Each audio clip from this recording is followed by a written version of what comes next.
On a quand même une question d'une autre lectrice qui vous demande, avec le recul dont on dispose aujourd'hui, est-ce que le quinquennat Nicolas Sarkozy a vraiment été une réussite? Très franchement. Franchement, oui. Revenu de solidarité active, j'en suis très fière. Ça a permis à plus de 150 000 personnes de sortir de la crise. Et ça a permis à ces 150 000 foyers, principalement monoparentaux, donc principalement de femmes, de reprendre une activité professionnelle.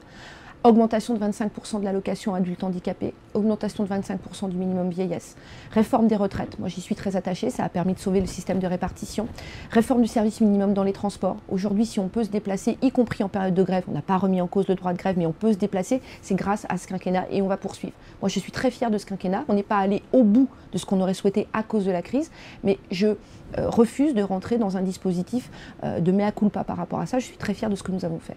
Sandro vous demande quel est le plus gros échec de Nicolas Sarkozy.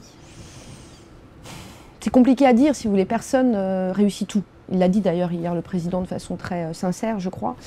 Pour moi, en fait, c'est la réforme du lycée.